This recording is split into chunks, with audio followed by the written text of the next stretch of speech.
before the borders, before the maps, before the names on the mouths of colonizers, there was spirit, there was rhythm, and there was power.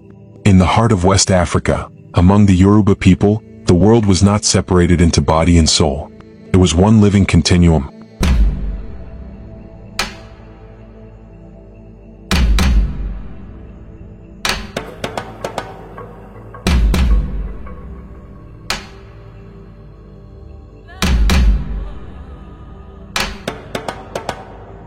The river flowed not just with water, but with spirit. The wind did not just blow, it spoke. And at the heart of this sacred world stood the Orisha, divine beings, elemental forces, living presences that moved through nature, humanity, and the cosmos alike. Among these spirits are two whose energies are at once distinct and inseparable. Ogun and Oya. He is iron, she is wind. He cuts paths through the forest. She sweeps them clean with storms. He is the builder, the blacksmith, the force of strength. She is the whirlwind, the breath of transformation, the guardian of death and rebirth. But more than that, they are bound. Not just by power, but by love, by story, and by cosmic balance. In the sacred narratives passed down through generations, Ogun and Oya are not just companions, they are divine counterparts. Lovers, allies, sometimes rivals in will, but always united in purpose. Where Ogun opens the way with iron, Oya clears the debris with wind. Where Ogun brings force, Oya brings motion. One cuts, the other carries. Together they represent creation through destruction, order through chaos, life through death, and freedom through fire and storm. To understand one is to see the shadow of the other. They do not just coexist, they complete. This is not mythology. This is not a story for the past. This is a truth that breathes in the present. Because Ogun and Oya are not gone. They are here. They are tools in the hand of the worker. They are the wind at the back of the oppressed. They are alive, in Africa, in the Americas, in the hearts of those who remember. To understand Ogun and Oya, we must begin with the worldview that shaped them. The Orisha are not abstract. They are not distant. They are not myths. They are realities, spiritual and material. They are ancestors, elements, and archetypes. They dwell in rivers, trees, fire, wind, memory, and people. As the Yoruba scholar J.O. Awolalu explained, the Orisha fall into three broad categories. 1. Primordial divinities, spiritual beings present before human history. 2. Deified ancestors, humans who attain divine status through remarkable deeds or power. 3. Personified natural forces, expressions of elemental energies. Wind, lightning, fire, iron. Yet these categories are not fixed. The Orisha system is dynamic, alive. It is ritual, rhythm, dance, and story. It is nature and the ancestors, speaking in one voice. Ogun and Oya, while distinct, are deeply interwoven in this fabric. Ogun is the Orisha of iron, war, technology, and civilization. He is the cutting edge of progress, the sword that clears the forest, the tool that builds the village, the power behind invention and resistance. In the Yoruba worldview, Ogun is far more than a god of war. He is the archetype of creation through labor. He is the energy that allows humans to shape the world. Iron is sacred in Yoruba cosmology. It is not just a metal, it is Ase, spiritual power made tangible. Without Ogun there are no tools, no roads, no weapons, no machines. No cities. No freedom. Historically, Ogun's worship predates the Iron Age. Oral traditions speak of a time when Ogun descended from the heavens, clearing the path for the Orisha to enter the world of men with his iron machete. He is the pathfinder, the opener of roads. Blacksmiths were his priests, and in many ways they still are. Each strike of the hammer is a prayer. Each forge is a shrine. But Ogun is also a warrior and a fierce protector. During the Haitian Revolution, enslaved Africans are said to have called upon Ogun's spirit in battle. Figures like Toussaint Louverture and Jean-Jacques Dessalines may not have named him directly, but the force they invoked, the unbreakable will to fight for freedom, was Ogun in essence.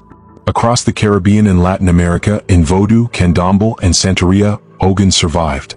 He was syncretized with St. George or St. James, riding on horseback, sword raised. But beneath the Christian veneer, the African warrior remained. Today, Ogun's presence is still felt in workers' movements, liberation struggles, and every hand that holds a tool or wields a weapon for justice. He reminds us, freedom must be forged. With heat, with force, with will. If Ogun is the iron that cuts through the jungle, then Oya is the storm that clears the sky. She is the Orisha of wind, storms, lightning, and the threshold between life and death. Oya is not death, but she walks beside it. She guards the cemetery gates, overseeing the sacred transition of souls. She governs the unseen forces, the air, the breath, the change that cannot be stopped. In Yoruba tradition, Oya is powerful, wild, and unpredictable. She is a warrior, a mother, a tempest. Her presence is most felt in the whirlwind, a force of sudden and total transformation. But do not mistake her for mere destruction.